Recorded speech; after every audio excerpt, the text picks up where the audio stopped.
Okay, so let's talk about how to submit a listing file to the office. So the first thing you want to do is in the details tab of the opportunity, click on this little pencil icon for the general information section.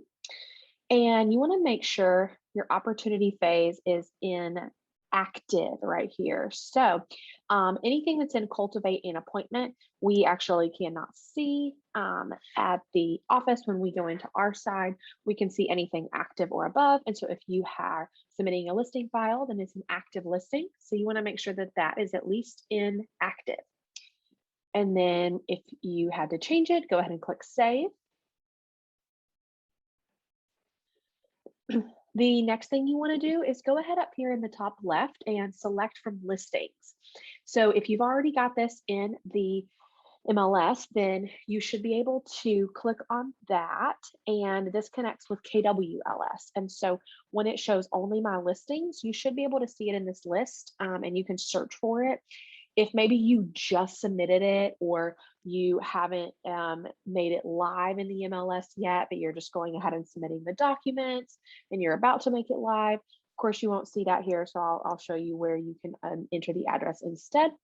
If for some reason it is in there, but it's not showing up under your listings, you can always click all listings and search for it here. Keep in mind though, if you are doing this, this is searching all MLSs. So the only time you might run into that is if you are entering something into the MLS and immediately moving it to pending. Sometimes that's going to affect the way that the feed picks it up. So just keep those things in mind. So if my address was 123 Main Street, of course, I'm just making this up. So I'm connecting it to just a random listing.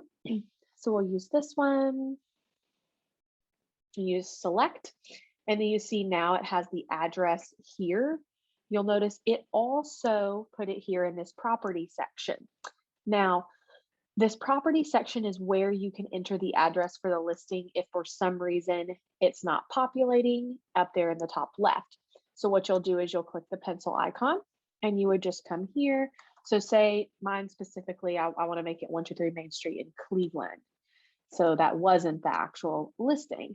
So I'm going to come in here and I can manually enter an address here and save, and that will update it up here in the top left. Then you're going to go to the Documents tab.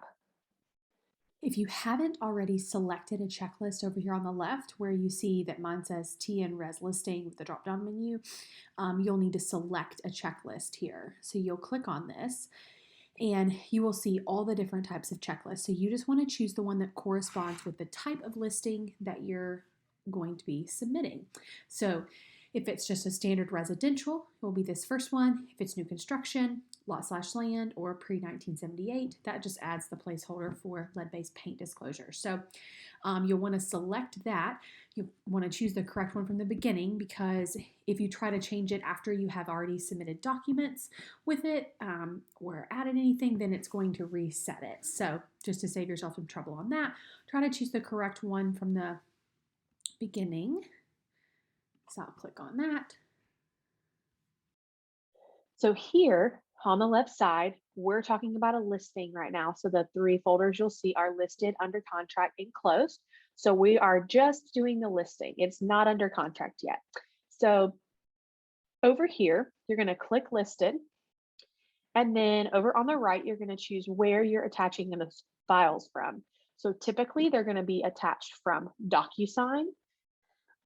Sometimes you may have something downloaded to your computer that you're going to upload, such as the MLS sheet. And so you might use the My Computer manual option as well. So I'm going to toggle to DocuSign.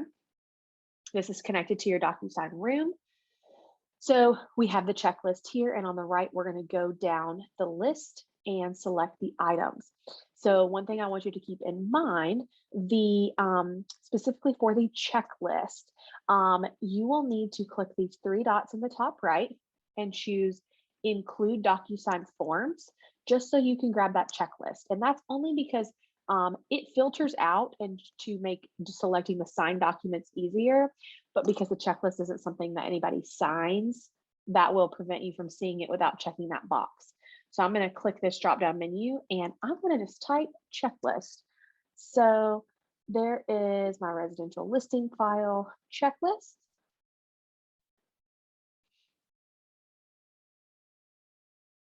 And then I'm going to click those three dots again and tell it not to include the forms because now I don't want that long list. So now I'm going to continue down the list. I'm going to skip over MLS printout for now. We'll come back up to that just because we're not necessarily pulling that from our DocuSign room. So you're going to go down to listing agreement and I'm just going to type and hover over that and you'll see it all turns blue so I can select it. You don't have to type them in. I just find it quicker because it allows me to filter through everything without actually having to scroll through the list every time. So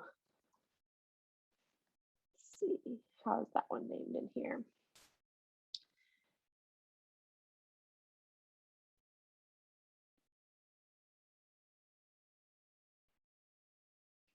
And this one's been renamed. So sometimes when you're typing it, if you've renamed it for any reason, maybe because you've had to download it and upload it, or it was signed like wet signature, then it may not be named exactly how we have the form typed in here. So just try, scrolling through or checking back in your documents in your DocuSign room to see how you have it named.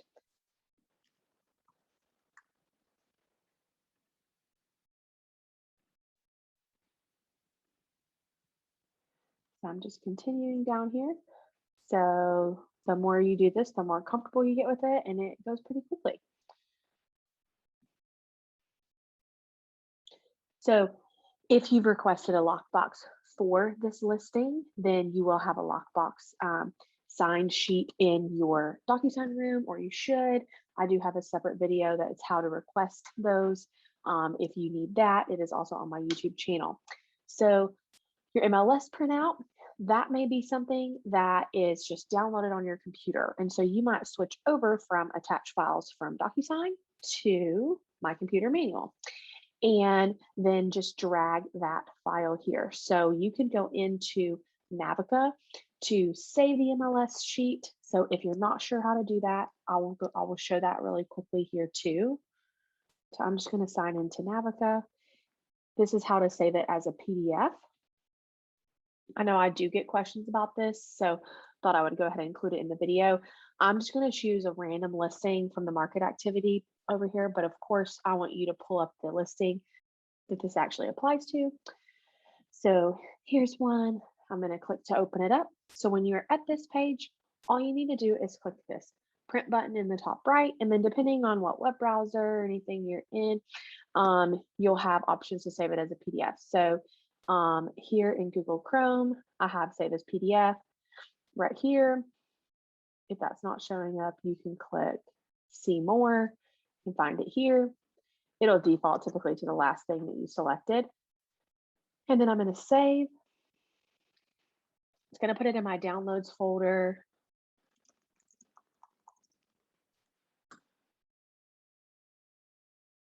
Now I'll go back to command and you can drag and drop it here, or you can click browse. And now I've uploaded that MLS sheet.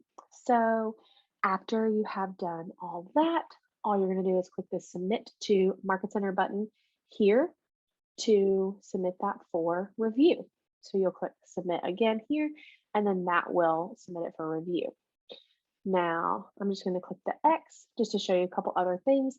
If you need to message the staff about anything regarding the file, you can click these three dots over on the right, and you can say add comment to checklist. You can come in here and tap the at button, and you can select any of the staff. I'm signed into Lily's account, so that's why her name's not showing up right now. But of course, in yours, you should see all four of us, and you can select the person you need to message. Please make sure to do this if you're messaging us, because this is the only way we will get notified that you have tried to ask us a question. And we may send you a message through here as well. So make sure you're checking those notifications up here in the top right on this notification bell. You also will receive notifications through your email when files are returned or approved. If you also have something additional that's not on our standard checklist here, you'll click the three dots. You can click add document. So say that you had a personal interest disclosure. You can type that here, document type, just choose disclosure.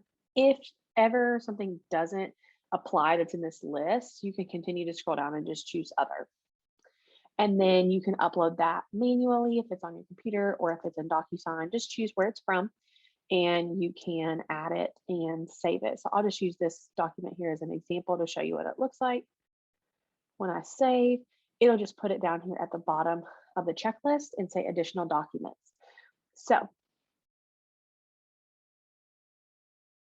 that is how you submit a listing file for review.